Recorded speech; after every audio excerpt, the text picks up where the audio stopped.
Actually BTech CSC complete చేశాను. 2023లో complete అయింది. ఇటు వన్ ఇయర్ గ్యాప్ వచ్చింది మధ్యలో. చాలా కంపెనీస్కి ట్రై చేశాను కానీ ఏమి రాలేదు. సెల్ఫ్ ట్రైన్ అయ్యాను కానీ ఎక్కువ నాలెడ్జ్ గెయిన్ చేసుకోలేకపోయాను. మా సీనియర్స్ నాకు ఇట్లా చేస్తారని గురించి చెప్పడంతో నేను ఇక్కడికి వచ్చి జాయిన్ అయ్యాను. ఇక్కడ ట్రైనర్స్ ఫస్ట్ జాయినర్స్లోనే ఆఫర్ వచ్చింది. ఫస్ట్ థింగ్ మన హార్డ్ వర్క్ ఉన్నంత వరకు మన 100% మనం ఎఫర్ట్ పెడితే మనకి మన ఆపర్చునిటీస్ వస్తాయి. అండ్ ఇక్కడ హెచ్ఆర్ ప్లేస్మెంట్స్ మాక్ తీసుకున్న తర్వాత మన ఎలిజిబిలిటీని బట్టి మనకి ప్లేస్మెంట్స్ని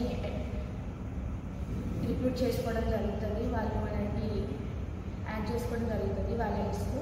తర్వాత నుంచి ఇంటర్వ్యూస్ ఇవ్వడం, మాక్స్ జరగడం జరుగుతుంది. ఇక్కడ ట్రైనర్స్ కూడా well train and top notch well skill. మనకి ఏ డౌట్స్ వచ్చినా ఎమ్మటినే క్లారిఫై చేసుకోవచ్చు. They will teach us with everything what we had doubts in.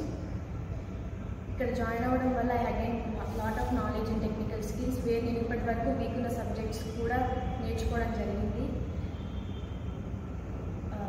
In 3 months 1 month final 3rd monthలో నాకు టెక్ మహీంద్రా రిక్రూట్మెంట్ గురించి తెలిసింది. Where I have been applied and total 1 month recruitment జరిగింది. లాస్ట్లో I have been received offer letter. నేను చెప్పేది ఒకటే, JSpiders join అవ్వడం వల్ల where you will get technical skills తెలుస్తాయి, టెక్నికల్ నాలెడ్జ్ ఉంటుంది. అండ్ ఆల్సో కమ్యూనికేషన్ బిల్డ్ చేసుకోవచ్చు. అండ్ ఇక్కడ ఉన్న ట్రైనర్స్ మీకు చేస్తారు కాబట్టి మీకు కాన్ఫిడెన్స్ వస్తుంది. ఎలా మనం బయటికి వెళ్ళి ఇప్పుడున్న జాబ్ మార్కెట్లో ఎలా స్కిల్స్ని బట్టి ఎలా జాబ్ తెచ్చుకోవాలి అని.